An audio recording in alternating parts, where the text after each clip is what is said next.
हमें ये रिकॉग्नाइज करना चाहिए कि यूएस और इसके अलाइज है, इन्होंने हमेशा इज़राइल की मदद की, चाहे वो 67 वार है, 73 वार है, या इज़राइल में जिस तरीके इज़राइल की हुकूमतें जो आई है, चाहे वो नेतान्याहू या दूसरों की थी, जिस तरीके से उन्होंने ह्यूमन राइट्स की ग्रॉस वायलेशन की, पैलेस्टाइन एरियाज़ में सेटलमेंट्स कायम किए हैं, बगैर स्टेटमेंट्स, बगैर कंडमनेशन उन्होंने कोई एग्रेसिव स्टेप नहीं लिया है इज़राइल के खिलाफ। यहाँ तक भी जब भी यूनाइटेड नेशन में अभी जो आया जो मसला ये, उस पर भी अमेरिका ने अपना वोट पैलेस्टाइन के हक में नहीं डाला, या उसके से पहले जब वो ऑब्जर्वर स्टेटस का मसला आया, उस वक्त भी वो न्यूट्रल है।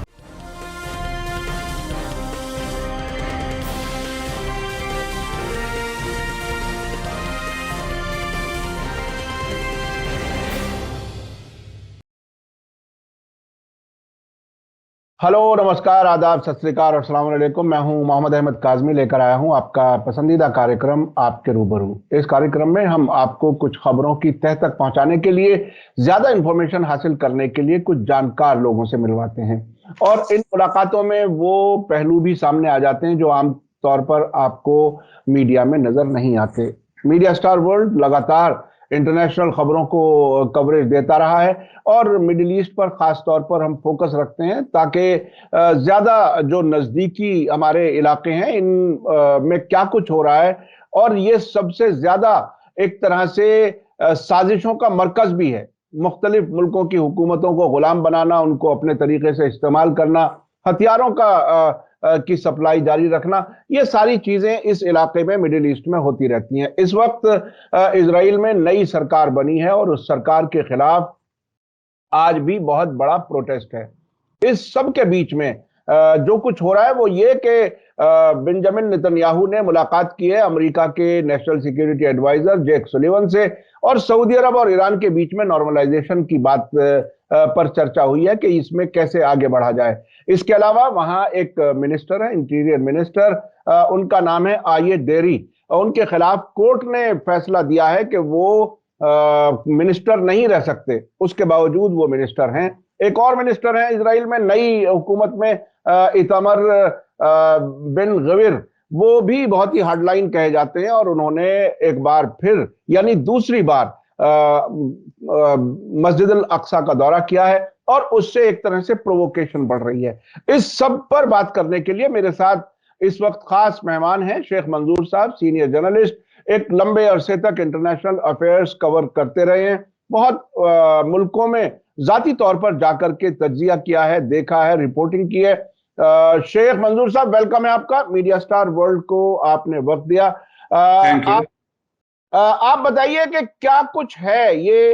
एक तरफ तो वहां हंगामे हैं, फिलिस्तीनियों पर जुल्म मुसलसल हो रहा है, मस्जिद अल अक्सा में बार बार भड़काऊ कार्रवाइयां हो रही हैं, दूसरी तरफ अमेरिका के एनएसए जैक सुलिवन और नेतन्याहू के बीच में, सऊदी और ईरान के बीच में नॉर्मलाइजेशन की बात हो रही है। इसे आप किस तरह से देख रहे हैं?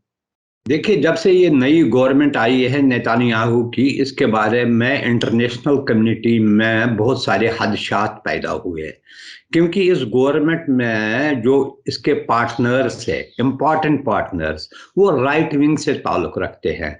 और अगर आपने देखा भी होगा, जब से गवर्नमेंट फॉर्मेशन हुई है, इनके जो मिनिस्टर्स है, खासकर जो इंटीरियर मिनिस्टर है, सिक्योरिटी मिनिस्टर है, और जो जिस मिनिस्टर के बारे में अभी हाल ही में कोर्ट ने फैसला दिया क्योंकि वो करप्शन केसेस में मुलवस है, इसको आप रिलीव कीजिए, ये सारे ज्यादा एग्रेसिवली जो है एक्सट्रीमिस्ट पॉलिसीज को परसू करने की कोशिश कर रही है। इसमें सिर्फ पैलेस्टाइन का मसला ही नहीं है, इसमें रिलीजियस फ्रीडम का भी मसला है। इसमें जैसे वो गे मैरिज के बारे में जो है, इनके जो राय जो है सख्त है। इसीलिए हम बार बार देखते हैं कि इज़राइल में 80,000 से भी ज्यादा लोगों ने एक बार प्रोटेस्ट किया इस गवर्नमेंट के खिलाफ। और जो गवर्नमेंट चाहती है इसके कानून में जो तब्दीली आ जाए, उस पर लोग नाराज है। यहाँ इंटरनेशनल कम्युनिटी को ये एहसास होने लगा है कि ऑलरेडी बेंजामिन नेतान्याहू की जो पॉलिसी थी वो बड़े सख्त थी। अब इसमें मजीद सख्ती आ रही है, जिससे कहीं ना कहीं रीजन में टेंशन का भी बढ़ने का खदशा है। लेकिन इसलिए अगर आप देखेंगे एनएसए का जो विजिट है, बेसिकली ये था कि वो जानना चाहती है कि नई गवर्नमेंट है, इसके जो पार्टनर्स है, इनकी पॉलिसी पर्टिकुलरली उन्होंने कहा भी कि वो टू स्टेट फार्मूला या दूसरी चीजों के बारे में वो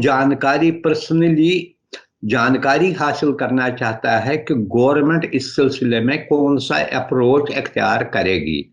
लेकिन हालात बिगड़ते जा रहे हैं। एक तरफ इस गवर्नमेंट को पहले से ही क्राइसिस में है। जो सिक्योरिटी मिनिस्टर है, जिस तरीके से वो बार बार अल-अक्सा मॉस्क के अंदर दाखिल होता है, इससे टेंशन बहुत बढ़ गया है और ये खत्म होने का नाम नहीं लेगा। इससे जो लोकल जो वहां पर नेबरिंग कंट्रीज है, इनमें भी खदशात और तशवीश पैदा हो गया है कि इस हुकूमत के साथ किस तरीके से डील किया जाए। अब ये आपने जो कहा है कि इजराइल के प्राइम मिनिस्टर ने आज से 2-3 हफ्ते पहले ये कहा था कि उसकी डिजायर है कि अब्राहिम अकॉर्ड के तहत सऊदी अरब और दूसरे जो ममालिक है वो भी उसे तस्लीम करे। लेकिन अगर आपने देखा होगा Saudi foreign minister Prince Farhan का बयान जो उन्होंने जिनीवा में दावोस मीट के दौर, उसने क्लियरली ये कहा जब तक टू स्टेट फार्मूला इम्प्लीमेंट नहीं होगी हम उनको रिकॉग्नाइज नहीं करेंगे। और अगर आप देखें अब्राहम अकॉर्ड से लेकर आज तक मिडल ईस्ट की पॉलिसीज में भी बहुत चेंज आई है। अब्राहम अकॉर्ड के ज़माने में तकरीबन तमाम मिडल ईस्ट की जो कंट्रीज थी वो यूएस और इसके अलाइज के पूरे दबाव में है। अब वो हालात नहीं रहे हैं, इसलिए वो अपने टाइम, अपने जब उनके मफादात होंगे, अपने जब इंटरेस्ट होंगे, तब वो इजराइल को रिकॉग्नाइज करेंगे। लेकिन मुझे नहीं लगता है अभी वो टाइम आया है। और इनको ये भी लगता है, जो कंट्रीज रिमेनिंग कंट्रीज रहे हैं उनको ये भी लगता है इस रिकॉग्नाइज करने से उनको ज्यादा फायदा नहीं होगा, नुकसान ही होगा। एक तो उनमें जो लोगों में एंगर पैदा होती है, जो डोमेस्टिक जो पॉलिटिक्स है वो भी डोमिनेट करती है कहीं ना कहीं रीजन में, और जो मुस्लिम उम्मा ऑल ओवर वर्ल्ड है वो इस चीज को अच्छी नजर से नहीं देख रहा है। मेजॉरिटी 80% to 90% मुस्लिम चाहते हैं कि जब तक फलस्तीन का मसला हल न हो उस वक्त तक इजराइल के साथ एक किस्म का बाइकाट ही रहना चाहिए। और अगर वो करते हैं, हो सकता है मोमेंटरी तौर पर कुछ बेनिफिट्स हो, लेकिन ओवरऑल जो पिक्चर और सिनेरियो इमर्ज हो रहा है उसमें उन्हें कोई फायदा ही नहीं होगा। इसीलिए वो गो स्लो पॉलिसी अख्तियार कर रहे हैं उसको, वो यानी कि ये इनकी प्रायोरिटी लिस्ट में नहीं है। हालांकि ये भी पॉसिबल है कि through third countries indirect negotiation चलते होंगे या कुछ और होगा, लेकिन इसमें फिलहाल for time being there is no possibility that Saudi Arabia will recognize it. अच्छा शेख मंजूर साहब, एक बात बताइए कि इस वक्त में अमेरिका की तरफ से दो बातें, एक तो ये कि टू स्टेट सॉल्यूशन होना चाहिए और ये कि हम एग्रेसिव पॉलिसी को सपोर्ट नहीं करते, लेकिन साथ साथ वो सऊदी अरब से इजराइल के ताल्लुकात भी नॉर्मल कराने की कोशिश कर रहे हैं। इन दोनों चीजों को मिला के क्या कुछ समझा जाए, क्या कुछ है? यानी अमेरिका ये ऐसा लगता है कि ऊपर ऊपर दिखाने के लिए कुछ कहता है, लेकिन साथ साथ उनके चलता रहता है जितना भी वो हार्ड लाइन हो। क्या आपकी क्या ओपिनियन? देखिए, हमें ये रिकॉग्नाइज करना चाहिए कि यूएस और इसके अलाइज है, इन्होंने हमेशा इजराइल की मदद की। चाहे वो 67 वार है, 73 वार है, या इसराइल में जिस तरीके इसराइल की हुकूमतें जो आई है, चाहे वो नेतान्याहू या दूसरों की थी, जिस तरीके से उन्होंने ह्यूमन राइट्स की ग्रॉस वायलेशन की है, पैलेस्टाइन एरियाज में सेटलमेंट्स कायम किए हैं, बगैर स्टेटमेंट्स, बगैर कंडेमनेशन उन्होंने कोई एग्रेसिव स्टेप नहीं लिया है इसराइल के खिलाफ। यहाँ तक भी जब भी यूनाइटेड नेशन में अभी जो आया जो मसला ये, उस पर भी अमेरिका ने अपना वोट पैलेस्टाइन के हक में नहीं डाला। या उसके से पहले जब वो ऑब्जर्वर स्टेटस का लिस्ट स्टेटस का मसला आया, उस वक्त भी वो न्यूट्रल रहे, उन्होंने कभी भी नहीं किया। हाँ, ये उनकी ख्वाहिश है, चूंकि टू स्टेट फार्मूला बेसिकली उन्होंने ही दिया था ये आइडिया, इसलिए वो कहते हैं, लेकिन इस सिलसिले में उन्होंने कुछ भी नहीं किया।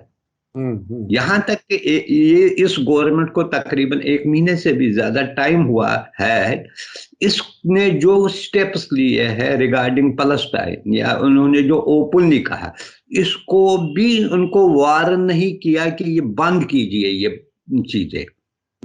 वो हाँ ये दिखाते हैं, एक लिप सर्विस जैसी करते दिखाते हैं कि हम इस चीज को चाहते हैं, लेकिन इसको इम्प्लीमेंट करने के लिए कुछ कर रहे, कुछ नहीं करते। आपने देखा जब अच्छा, सऊदी अरब के फॉरेन मिनिस्टर का जो दावोस का बयान है, उसमें जो बिटवीन द लाइंस समझ में आता है, एक जगह उन्होंने कहा कि टू स्टेट सॉल्यूशन की तरफ बढ़ना चाहिए, बातचीत करनी चाहिए, ताकि फिलिस्तीनियों में उम्मीद बाकी रहे, उम्मीद जगी रहे। तो ये सिर्फ उम्मीद बाकी रखने के लिए बातचीत करने का इशारा है सऊदी अरब का, या वाकई वो भी फिलिस्तीन अलग बनवाने को सोचता है कभी? क्या आपको क्या लगता है? देखिए, मैंने वो बयान पूरा देखा, उसका जो ये मैं देख रहा था ऐसे ही दावोस में क्या क्या मीटिंग हुए। एक मीटिंग उनकी जो जनरल मीटिंग हुई, यानी कि जो इंटरेक्शन हुई, उसमें पाकिस्तान की फॉरेन मिनिस्टर थी, ये था, या दूसरे भी थे, उसने भी क्लियरली ये कहा कि ये हमारी मांग है, ये हमारी सजेशन है, इसके बगैर वहां पर अमन नहीं रहेगा। और उसका भी ये एक था जो उसने बिटवीन द लाइन्स यही कहा था कि जब तक हम अकोमोडेट एक दूसरे के कंसर्न्स नहीं करेंगे, उस वक्त तक किसी भी रीजन में अमन कायम होना मुश्किल हो जाएगा। ये है। और उसमें इन्होंने ये भी कहा कि हम ईरान के साथ भी अपने जो डिफरेंसेस है वो खत्म करना चाहते हैं, और वो सिर्फ थ्रू डिप्लोमेटिक मीन्स से ही खत्म हो जाएंगे। यमन के मसले पर भी उन्होंने यही कहा कि now it is time to find a political solution to this problem. ये चीज एक नई चीज आ रही है सामने, एटलीस्ट वो कुछ चाहते हैं इंडिपेंडेंटली कहीं ना कहीं अपनी फॉरेन पॉलिसी को टो करें। किस हद तक कामयाब होंगे अभी तो नहीं कह सकते हैं, लेकिन मैं जो मेरी यानी जो मेरा तजुर्बा है वो हेस्ट में नहीं है इजराइल के साथ ओपनली ताल्लुकात कायम करने के लिए। अच्छा, अभी पिछले दिनों एक और वाकया हुआ, 3 दिन पहले का वाकया है। जॉर्डन के एम्बेसडर जा रहे थे मस्जिद अल अक्सा, इजरायली पुलिस ने उन्हें रोका और वो वापस चले गए, और उसके बाद जॉर्डन की तरफ से एक स्टेटमेंट आया, जाहिर है कंडम करने का, एम्बेसडर को रिकॉल किया, माफ कीजिएगा, तलब किया इजरायली एम्बेसडर को अम्मान में प्रोटेस्ट दर्ज करने के लिए। लेकिन एक बहुत ही इंटरेस्टिंग टाइम्स ऑफ इजराइल ने खबर दी है कि हम, वहां के ऑफिशियल्स ने कहा है, उनको सोर्स के हवाले से उसने कहा है कि हमने उनके प्रोटेस्ट को बाकायदा एनालाइज किया है, और उससे ये महसूस हो रहा है, ये इशारा दे दिया है जॉर्डन ने कि अब वो मस्जिद अल अक्सा वाले मामले में ज्यादा कुछ नहीं बोलेगा, यानी ज्यादा तूल नहीं देगा। वो भी एक तरह से पल्ला झाड़ करके अलग होने के इशारे कर रहा है। और ये बात बाकायदा मीडिया में आ रही है। आपको क्या लगता है जॉर्डन का जो और अब से पहले भी रोल रहा है जॉर्डन का, उसमें और अब इसे मिलाकर के अगर कुछ समझा जाए तो क्या है? देखिए, जो जो जॉर्डन है, इसके जो प्रॉब्लम शुरू हुए एक किस्म से, जो गल्फ कंट्रीज है उन्होंने कुछ साल पहले वर्चुअली आइसोलेट ही किया था जॉर्डन को इस मसले में। अगर आपने देखा अब्राहम अकॉर्ड की जो समिट हुआ, जो दोहा यहाँ कतर बहरीन में हुआ, उसमें जॉर्डन शामिल नहीं हुआ और इसकी उन्होंने अपोजिशन भी जबरदस्त की उस वक्त। लेकिन उसके साथ साथ उनके ताल्लुकात सऊदी अरबिया के साथ, यूएई के साथ, उसमें के साथ अच्छे नहीं रहे। हाल ही में डेवलपमेंट्स ये हुए कि दोनों कंट्रीज के साथ एक बार फिर वो थोड़ा बहुत रिलेशन बेटर हो रहे हैं। लेकिन साथ ही साथ आपको पता है जॉर्डन ही डायरेक्टली, यानी कि मैनेजमेंट जो है अलेक्सा की, वो जॉर्डन ही मेंटेन कर रहा था और उसके लिए रख रखाव के लिए, मेंटेनेंस के लिए वही पैसे देता था। अब जॉर्डन को भी ये लग रहा है, हालांकि वो इन जो डेवलपमेंट्स गल्फ कंट्रीज की वजह से वो इनसे ज्यादा खुश नहीं है। खुद उन्होंने आज से 20-25 साल पहले इजराइल के साथ ताल्लुकात को जो है रिकॉग्नाइज किया, लेकिन वो नहीं चाहता था कि दूसरे गल्फ कंट्रीज भी इनके साथ अच्छे, चूंकि वो साइड लाइन में हो गए। यहाँ जो फाइनेंशियली यूएई, सऊदी अरबिया या कतार या इवन बहरीन, फाइनेंशियली ये फार मोर बेटर देन जॉर्डन है, इसलिए वो भी नहीं चाहता। अब ये है कि लेकिन वो छोड़ भी नहीं सकता है इसको, क्योंकि इसके लिए ये जो इशू बन गया है, ये प्रेस्टीज है इस्लामिक उम्मा का, ये मसला बन गया है कि अगर वो मैनेजमेंट भी छोड़ देगा तो इस हुकूमत, इस जो गवर्नमेंट है किंग अब्दुल्ला की, इसको बख्शा नहीं जाएगा मुस्लिम वर्ल्ड में। इसलिए उनको एक बैलेंस्ड व्यू लेना है। वो चाहते, वो क्या करेंगे, अगर कल उन्होंने छोड़ दिया तो इसका मतलब ये है कि वर्चुअली जो इसकी जो लेजिटिमेसी है उसको खत्म किया है उन्होंने। वो ऐसा नहीं कर सकता, अगर किया तो it is a political blunder on their part. अच्छा, आप अगर अपने तजुर्बात के बुनियाद पर बता सकें कि इजिप्ट और जॉर्डन, इन्होंने सबसे पहले एक तरह से पीस ट्रीटी और रिकॉग्निशन किया इजराइल के साथ 79 अब, जी 79 में, और अब ये कुछ दूसरे मुल्कों ने अब्राहम अकॉर्ड के तहत ताल्लुकात नॉर्मल किए हैं। क्या इजराइल के साथ ताल्लुकात नॉर्मल करने का जॉर्डन और मिस्र को कोई वाकईन फायदा हुआ है या उन्होंने कुछ लूज किया?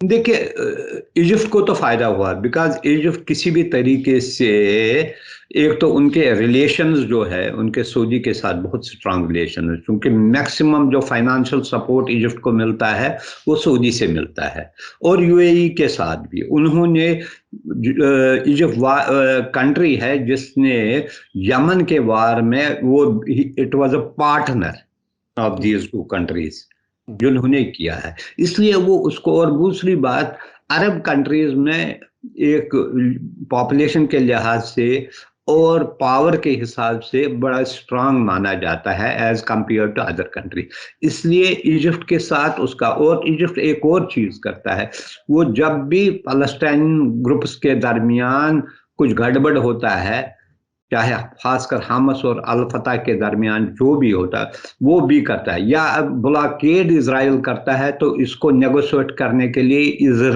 इजिप्ट ही सबसे ज्यादा अहम रोल अदा करता है।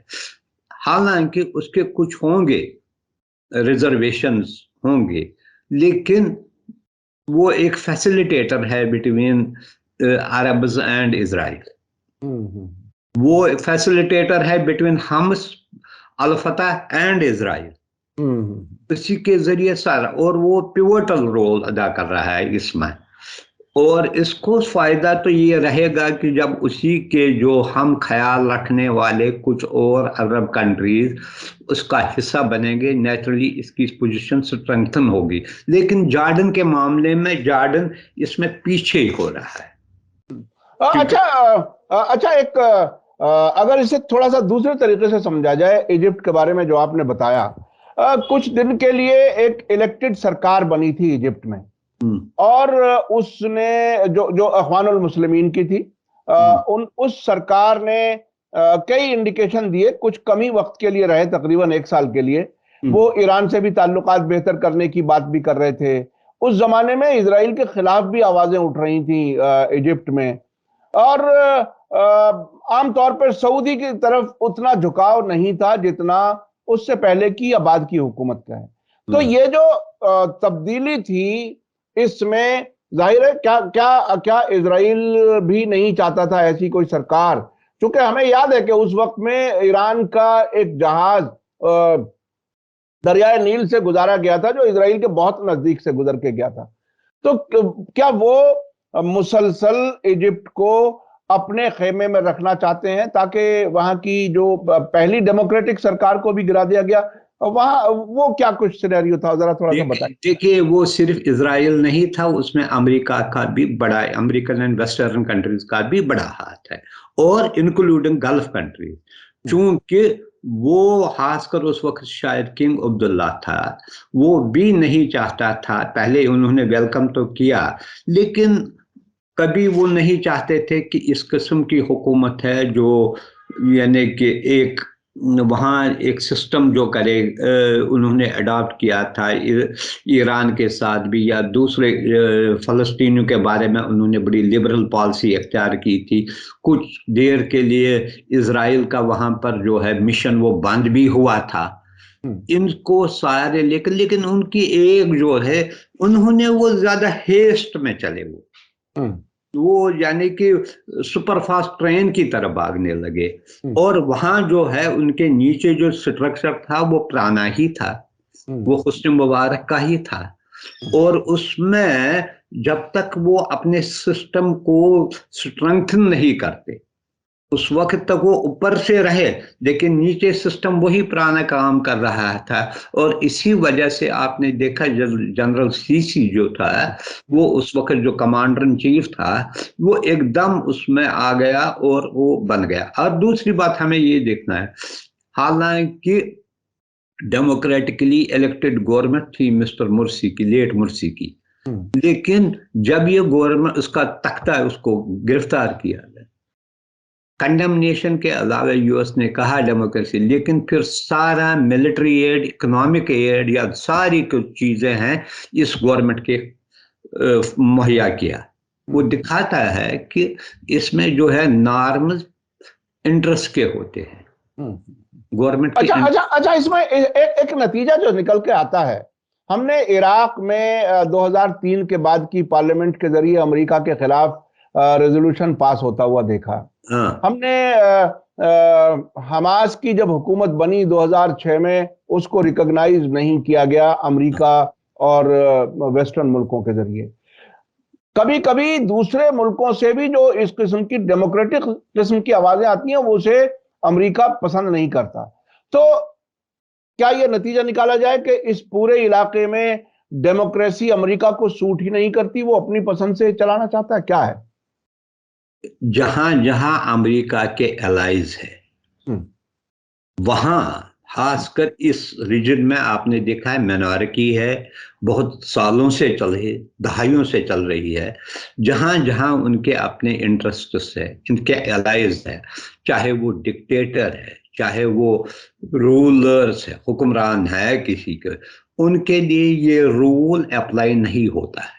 ये आम कंट्रीज के लिए जो उनका एक बहुत बढ़िया चीज वो करते हैं, उनका जो एनुअल रिपोर्ट आता है, एनुअल रिपोर्ट में वो लिखते हैं यहाँ पर ये है ह्यूमन राइट्स वायलेशन ये, लेकिन प्रैक्टिकली हर बेनिफिट, हर एक चीज का जो benefit, B it monetary, B it military या कोई दूसरी चीज, इस गवर्नमेंट को वो सपोर्ट करते हैं और इसकी बुनियाद को स्ट्रेंथन करने के लिए हर किस्म का सपोर्ट दे रहे हैं। ये हमने देखा है। डिक्टेटरशिप हो या कोई और, इवन डेमोक्रेसी, आपने देखा मसलन सदाम हुसैन, उसको डिक्टेटर कहते थे, उसके नाम ये कहा तो उसको नहीं गिराया। मुर्सी तो इलेक्टेड रिप्रेजेंटेटिव था। या दूसरी कंट्री अगर आप देखेंगे, आप ईरान में भी देखें, एक पार्लियामेंट्री इलेक्शन हो रहा है, वहां पर लोग इलेक्ट करते हैं, उसके बारे में किसी भी बाहर में नहीं कहते हैं कि इसमें कोई रिगिंग इतनी हुई है या बड़ी रिगिंग हुई है, तो आप उसको डिनाई करोगे, वो भी नहीं होता है। लेकिन चूंकि उस गवर्नमेंट की पॉलिसी आपके साथ सूट नहीं कर रही है, या वो टो नहीं करते हैं वो चीजें जो अमेरिका चाहता है, इसलिए वो दुश्मन बन जाता है। अच्छा, एक और बड़ी दिलचस्प खबरें आ रही हैं। एक तो ये कि ईयू की यूरोपियन पार्लियामेंट ने ईरान के आईआरजीसी, जो इस्लामिक रिवॉल्यूशनरी गार्ड कोर, उसको टेररिस्ट ऑर्गेनाइजेशन के तौर पर ऐलान करने के लिए एक तरह से रेजोल्यूशन पास किया है। अमेरिका ने भी उसको सपोर्ट किया है। और दूसरी तरफ अमेरिका की तरफ से रूस की एक फौज है जो यूक्रेन में भी काम कर रही है, उसको भी टेररिस्ट ऑर्गेनाइजेशन अनाउंस किया गया है। तो जो कोई हमारे खिलाफ होगा वो सब टेररिस्ट हैं, क्या ये असूल है? देखिए, इनका हमेशा ये रहा है कि अगर फिर जो है, जो काम जो ये कहते हैं वो करते हैं। जो इजरायली फौज करता है, इसके बारे में क्या है उनके, वो तो बच्चों को मारते हैं, वो नहते लोगों को मारते हैं। इन्होंने जर्नलिस्टों को मारा जो ड्यूटी पर कर रही थी, अपना प्रोफेशनल काम कर रही थी। ये जो चीजें हैं ये चलती रहती है। ये हमें एक सिस्टम के तौर पर इन्होंने कहा, अब क्या, जैसे इन्होंने कहा कि रशियन उसके करेंगे, क्या वो उससे अपनी एक्टिविटीज बंद करेगा? उसका अभी आज ही आया है, कल जो है यूएस के जो डिफेंस सेक्रेटरी है, उन्होंने जर्मनी में सारे एलाइज की मीटिंग की है, ताकि किस तरीके से यूक्रेन वार को, यानी कि रशिया के खिलाफ फर्दर इसमें चलाए, ऑफेंसिव चलाए, या उसको फाइट करने के लिए क्या क्या तरीके करेंगे। ये तो वो अपना जो है ग्रुप जो इसमें है, सारे कंट्रीज आए हैं, ये भी कहा गया है कि हमें फाइट करना है उसमें, इसलिए वो करे। उन्होंने पुतिन को भी लिस्ट में निकाला, नो फ्लाई जोन में आया है, क्या वो उससे रुक जाएगा? जी जी। और मुझे याद है कि इसी तरह से आयतुल्लाह खामेनेई को भी सैंक्शन लिस्ट में एक बार शामिल किया था। तो ये बहरहाल एक सियासी टूल के तौर पर इस्तेमाल करते हैं, ये लगता है। हाँ, टूल है। फिर इसका क्या है, क्या पुतिन रुकेगा? पुतिन सबसे ज्यादा दुनियावी जो मीटिंग जो हुई थी सेंट्रल एशिया में, एक मीटिंग हुई, शायद एससीओ की मीटिंग हुई है, सारे जो लीडर्स, दूसरे पार्टिसिपेंट लीडर्स थे, उसमें सारे पुतिन से मिले। जी जी जी। पाकिस्तान के नवाज शरीफ मोदी मिले, चाइनीज के वो थे, उज्बेकिस्तान, ताजिकिस्तान, सारे मिले उससे वहां पर। जी जी। तो ये नतीजे के तौर पर ये कहा जा सकता है कि अब अमेरिका की नहीं चल रही, अब वो हालात बिल्कुल बदल रहे हैं तेजी से। यूक्रेन जंग के बाद हालात बदल रहे हैं। जी, आप देखिए, एक चीज हमें याद रखा, कल मैं देख रहा था ये दावोस डिबेट में, एक चीज यहाँ एक सबसे बड़ी जो इंटरनेशनल सिस्टम में जो गलती है, either you are with us or with, यानी कि टेररिस्ट या दूसरे। अगर मैं आपकी पॉलिसी को पसंद नहीं करता है तो मुझे डब किया जा रहा था एक्सट्रीमिस्ट। ये इख्तिलाफ राय की कोई गुंजाइश ही नहीं रखते हैं। ये सबसे बड़ा अलमिया है इस हमारे प्रेजेंट निजाम का। जी जी जी। यही आपने देखा कि अगर कोई सपोज ईरान पर उन्होंने सैंक्शन लगाए, ठीक है, उन्होंने किया, अब जो भी कंट्री ईरान के साथ कोई ट्रेड करना था उस पर भी पाबंदी लगा, उस बैंक पर भी लगा। ऐसे ही वो कहते हैं रशिया के साथ तेल मत लो। अब कितने लोगों ने नहीं माना ये, बहुत सारे कंट्रीज उन्होंने कहा नहीं, हमारा अपना है, हमें सस्ता मिल रहा है, हमें ये चल रहा है। अच्छा, तेल पर पाबंदी लगाई। जब वीट का मसला आया, क्योंकि वो एक क्राइसिस बनने लगा, इंटरनेशनल लेवल पर क्राइसिस, वीट की कमी होने लगी है, तो उस वक्त ये जो है आंखें मूंद ली, इस पर जैसे गौर ही नहीं किया। जी जी जी जी जी। ये जो है either you are with us or our enemy. हाँ बिल्कुल, वो हमें याद है, वो जॉर्ज बुश ने ये जो 2001 के बाद। डिपार्टमेंट है जो उनका जो था, हाँ उसका जो था डिप्टी सेक्रेटरी ऑफ स्टेट जो था, जब उन्होंने 9/11 पर हमला किया तो वो पाकिस्तान गए और वहां उनने मैसेज उसको दी जनरल परवेज मुशर्रफ को, आप हमें वार और टेरर के खिलाफ हमें सपोर्ट कीजिए। पहले वो रिलक्टेंट दिखा रहा था, तो फिर इन्होंने ये स्टेटमेंट दिया, हाँ, either with us or with them. और विद टेररिस्ट्स। हाँ, विद तो टेररिस्ट। उस पर 24 घंटे के अंदर ही उसने पलटी ली और जी कहा जी नहीं, आई एम विद यू, लेकिन मुझे चाहिए 20 बिलियन या कुछ डॉलर्स कहे जी असिस्टेंस के लिए। कुछ मिला भी, उससे बाद में मिला भी। लेकिन ये जो सिस्टम है ना, आपको अकोमोडेट, अगर आपके खिलाफ कोई वॉइस कर रहा है, डिसेंट वॉइस कर रहा है, इसको सुनने की आदत डालनी पड़ेगी आप। जी जी जी। जब तक वो ये नहीं करोगे कुछ नहीं बनेगा इस सिस्टम जो में। जो जो अपने आप को मतलब उस तरफ ले जाते हैं, अपनी ताकत का मिसयूज करते हैं, तकरीबन उसी तरह के हालात होते हैं कि वो अपने मुखालिफ की बात, अपने क्रिटिक की बात नहीं सुनते और उससे हालात और खराब हो जाते हैं। अब मुल्क के अंदर देखें, इंटरनेशनल पॉलिटिक्स में हर जगह यही होता है, जहां कहीं ताकत का एक नशा आने लगता है और वो गलत फैसले की तरफ बढ़ते चले जाते हैं, उससे दुनिया का नुकसान ही होता है। बहुत बहुत शुक्रिया जनाब शेख मंजूर साहब, आपने कई बहुत ही अहम इश्यूज पर आपने बात की। खासतौर पे इजिप्ट और जॉर्डन के बारे में जो बातें आपने की वो बहुत ही अहम थी, और आईआरजीसी और उस पर जो पाबंदियों का सिलसिला, वो भी एक अजीब एक पॉलिटिकल टूल के तौर पर जो हमें समझ में आया। और सऊदी अरब अभी जल्दी में नहीं है इजराइल से ताल्लुकात नॉर्मल करने के लिए। बहुत बहुत शुक्रिया। इसी के साथ मुझे दीजिए इजाजत। धन्यवाद, शुक्रिया। जय भारत, जय हिंद। मीडिया स्टार वर्ल्ड के और वीडियो देखने के लिए हमारे चैनल को सब्सक्राइब करें और सीधे नोटिफिकेशन पाने के लिए बेल आइकन दबाएं। और अगर हमारी खबर सच्ची और अच्छी लगे तो अपने व्हाट्सएप, इंस्टाग्राम, फेसबुक और ट्विटर अकाउंट पर ज़रूर शेयर करें।